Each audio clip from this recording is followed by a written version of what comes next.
एक नारी थी, 15 साल हो गए शहर में आए और गांव में माँ रहती है और माँ के हाथ पांव चलते हैं, वहीं अपना गाय भैंस रखती है, दूध से अपना काम चला लेती है, घास खोद खोद करके गाय चरा लेती है।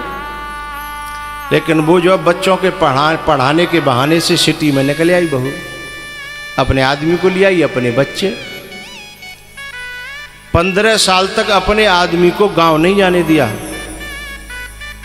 गांव जाने की बात करता तो घर में कलेश कर देती कि ये काम बिगड़ रहा है, वो काम बिगड़ रहा है, ये करना है, वो करना है।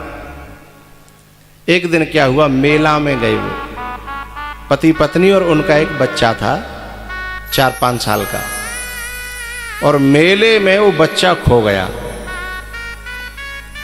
अब माँ का हाल रो रो करके बहुत बुरा, बेहोश हो जाए, गिर पड़े। 2.5 घंटे तक जो है उसने सभी मायकों पे बुलवाया। 2.5 घंटे तक पागल सी हो गई माँ। 2.5 घंटे बाद जब उसका बच्चा मिला ना, तो लिपट करके रो करके,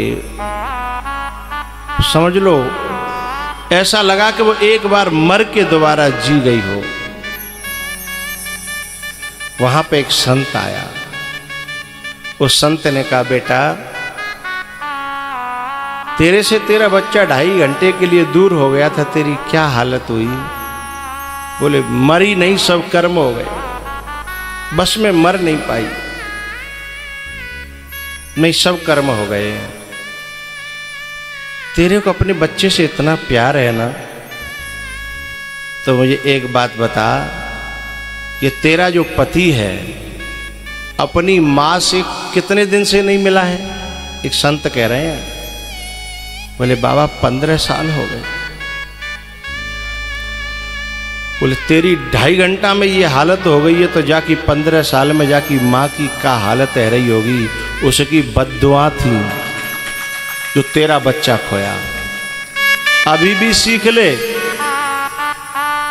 तुरंत उस नारी ने कहा, बाबा मेरी आंखें खुल गई, मैं आज ही जाऊंगी गांव, या तो माताजी को अपने साथ लेकर के आऊंगी या फिर वहीं माताजी के साथ गांव में रहूंगी मिलजुल करके।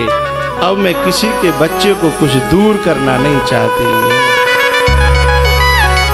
जो ठोकर खा के संभल जाए उसे इंसान कहते हैं?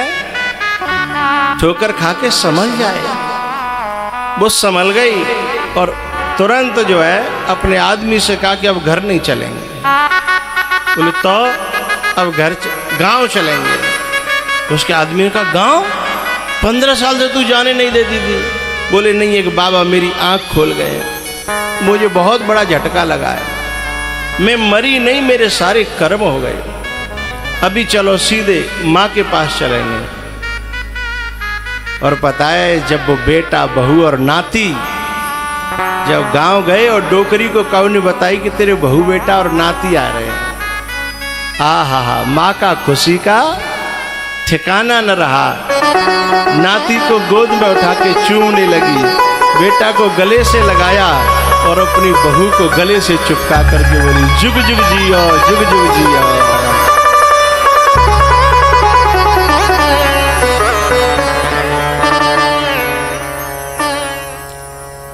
धन्य है ऐसी बहुओं को, ऐसी बहुओं को मैं नमन करता हूं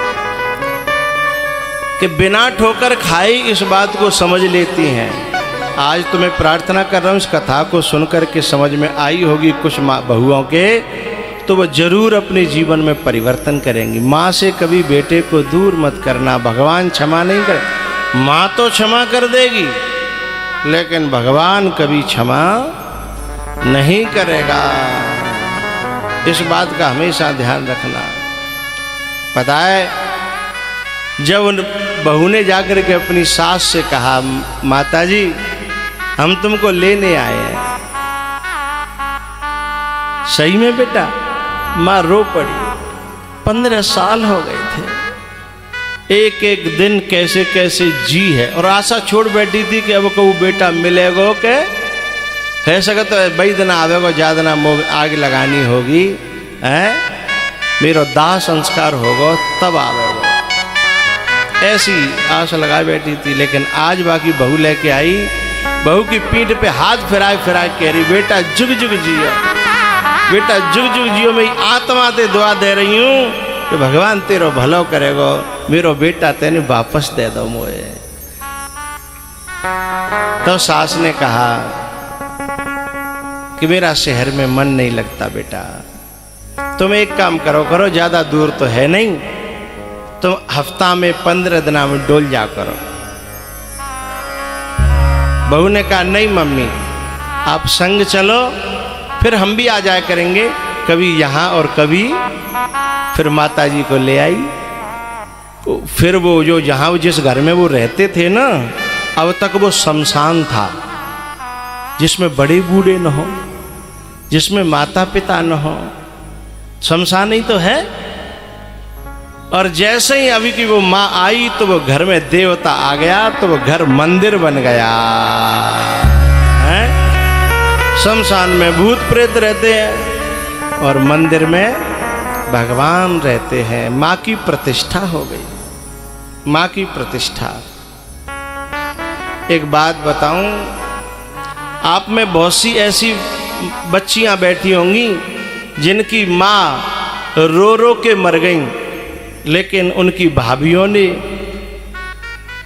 माँ से बेटे को मिलने नहीं दिया। अब उनके मन में टीस रहती होगी ना कि मेरी माँ ऐसे मरी, मेरी माँ ऐसे मरी, मेरी चलती तो मैं ऐसा होने नहीं देती। ऐसी टीस रहती होगी ना।